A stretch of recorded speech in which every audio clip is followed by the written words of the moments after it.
Hello everyone, welcome back to 5 Paisa. मैं हूं देवांशी आशर। क्या आप जानते हैं कि एप्पल ने 2023 में इंडिया में 1 लाख करोड़ रुपीस के आईफोन्स मैन्युफैक्चर किए थे और इनमें से 65,000 करोड़ के आईफोन्स एक्सपोर्ट भी किए थे। इनफैक्ट FY22 के मुकाबले में FY23 में मोबाइल फोन्स के एक्सपोर्ट्स लगभग दुगने हो चुके हैं और ये शानदार achievement production linked incentive scheme के कारण संभव हुई है। In fact ministry of heavy industries के अकॉर्डिंग PLI स्कीम ने ऑटो सेक्टर में 67,690 करोड़ के इन्वेस्टमेंट प्रपोजल्स को अट्रैक्ट किया है और इसमें से अब तक 13,000 करोड़ ऑलरेडी इन्वेस्ट हो चुके हैं और एक्सपेक्टेड है कि इससे करीब 1.5 लाख जॉब्स क्रिएट होंगी।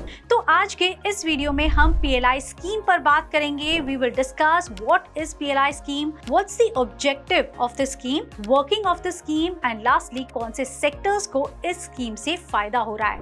अब तक तो आपको पता चल ही गया होगा कि PLI scheme stands for production linked incentives. इस स्कीम से गवर्नमेंट कंपनीज को हायर प्रोडक्शन के लिए एंकरेज करती है via incentives and subsidies. Basically companies को फाइनेंशियल बेनिफिट्स दिए जाते हैं ताकि वो ज्यादा प्रोडक्शन करे और इससे देश का ओवरऑल इकोनॉमिक ग्रोथ भी होता है। सो PLI स्कीम का मेजर ऑब्जेक्टिव क्या है? इंडिया को दुनिया का मैन्युफैक्चरिंग हब और आत्मनिर्भर बनाने के उद्देश्य से मार्च 2020 में PLI स्कीम को शुरू किया गया था। ये स्कीम डोमेस्टिक और इंटरनेशनल दोनों ही कंपनियों के लिए है। इससे मेक इन इंडिया को भी काफी बूस्ट मिला है। इनिशियली 2021 में सरकार ने PLI स्कीम के लिए करीब 1.97 लाख करोड़ रुपीस एलोकेट किए थे और उम्मीद ये जताई थी कि 2025-26 तक 60 लाख एडिशनल जॉब्स ऐड होंगी और कम से कम $500 बिलियन का प्रोडक्शन होगा। PLI स्कीम का फायदा कई ऐसे MNCs ने भी उठाया है जो चाइना में अनसर्टेनिटी के चलते अपना मैन्युफैक्चरिंग बेस वहां से हटाना चाहती थी। PLI स्कीम का मेजर एम है छोटे और मीडियम बिजनेसेस को प्रोटेक्ट करना। जो सेक्टर्स सस्ते इंपोर्टेड आइटम्स से टफ कंपटीशन फेस कर रहे थे, उन्हें PLI स्कीम से काफी हेल्प हुई है। इसके अलावा इकोनॉमीज ऑफ स्केल से कॉस्ट भी कम हुई है और इंपोर्ट्स भी कम हुए हैं। लोअर कॉस्ट की वजह से made in India products global market में प्रेफर होने लगे, जिससे एक्सपोर्ट्स को भी बूस्ट मिला है, जिससे ट्रेड डेफिसिट को कंट्रोल करने में हेल्प हुई है। ओवरऑल PLI स्कीम का गोल है देश में लोकल प्रोडक्शन को बढ़ाना, फॉरेन इन्वेस्टमेंट को अट्रैक्ट करना, चीप इंपोर्ट से लोकल बिजनेसेस को बचाना, वैल्यू एडिशन को प्रमोट करना, इकोनॉमीज ऑफ स्केल को बढ़ाना, प्रोडक्शन कॉस्ट को कम करके एक्सपोर्ट्स बढ़ाना और एडिशनल जॉब्स क्रिएट करना। Now how does PLI scheme work? तो प्रोडक्शन लिंक्ड इंसेंटिव स्कीम में सरकार कंपनीज को एंकरेज करने के लिए कई तरह के फाइनेंशियल बेनिफिट्स और कंसेशंस प्रोवाइड करती है। अगर कोई कंपनी बेस ईयर के कंपैरिजन में ज्यादा प्रोडक्शन करती है तो उसे सब्सिडी मिलती है और इसके अलावा इंक्रीमेंटल सेल्स पर भी इंसेंटिव्स दिए जाते हैं, जिसमें कंपनी को टैक्स रिबेट्स और इंपोर्ट ड्यूटीज में रिडक्शन मिलता है। इसी के साथ लैंड एक्विजिशन के नॉर्म्स को भी आसान कर दिया गया था, जिससे कि कंपनीज को अपने प्रोजेक्ट्स के लिए लैंड मिल जाता है। ये सारी फैसिलिटीज उन्हें हायर प्रोडक्शन करने में एंकरेज करती है, जिससे देश के इकोनॉमिक ग्रोथ में कंट्रीब्यूट कर पाए। इस स्कीम का सीधा सीधा फायदा कंज्यूमर्स तक भी पहुंचता है, क्योंकि कम कॉस्ट में प्रोडक्शन होने से प्रोडक्ट्स की कीमत भी घट जाती है, जिससे कंज्यूमर्स को सस्ता और अच्छा सामान मिल जाता है। हर एक सेक्टर के लिए ये स्कीम अलग अलग मिनिस्ट्रीज और डिपार्टमेंट्स के अंतर्गत लागू की जाती है।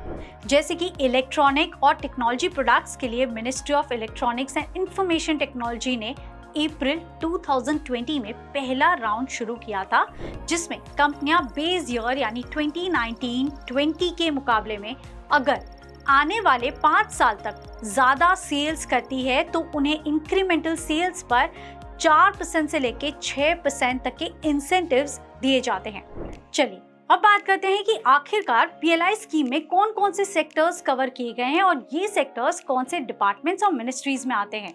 ये लिस्ट आपकी स्क्रीन पर आपको दिखेगी। तो इनिशियली 14 सेक्टर्स को कवर किया गया है, which are mobile manufacturing and specified electronic components, जो कि ministry of electronics and information technology के अंदर आते हैं। Then comes critical key starting material, drug intermediaries and API that is active pharma ingredients और ये डिपार्टमेंट ऑफ फार्मा में आता है।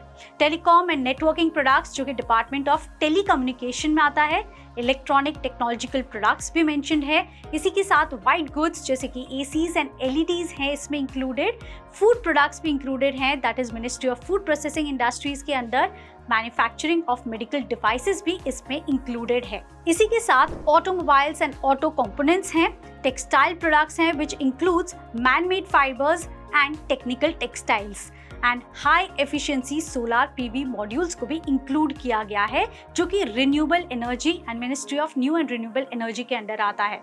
Advance chemistry cell battery and drone components को इंक्लूड किया गया है। साथ ही सारे pharmaceutical drugs and speciality steel जो मिनिस्ट्री ऑफ स्टील के अंदर आते हैं। तो ये कुछ ऐसे सेक्टर्स हैं जिसे कवर किया गया है पीएलआई स्कीम के अंदर।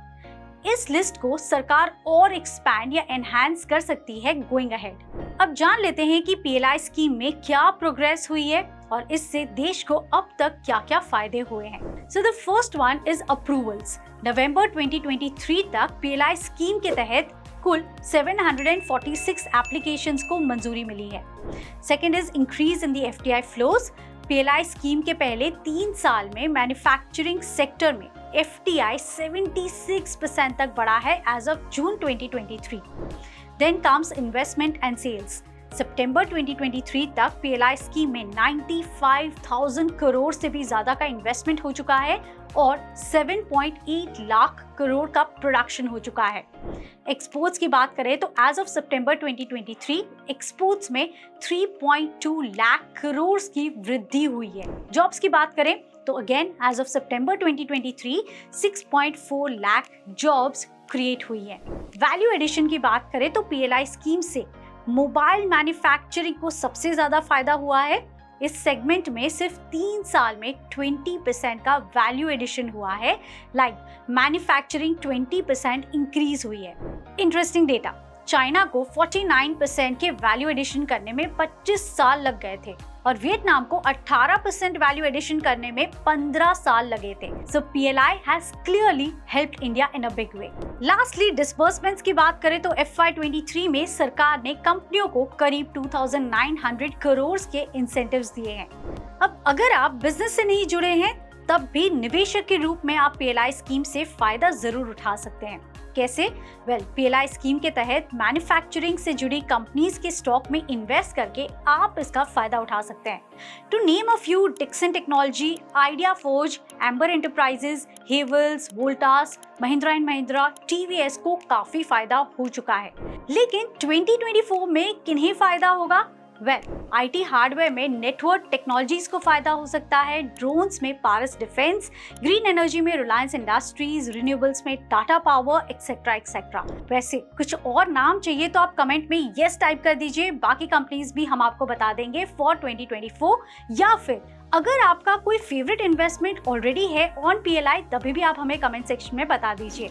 And don't forget to like and share this video with your investor friends. And lastly, please do hit the bell icon for more such videos. See you next time. Investments in securities market are subject to market risks. Read all related documents carefully before investing.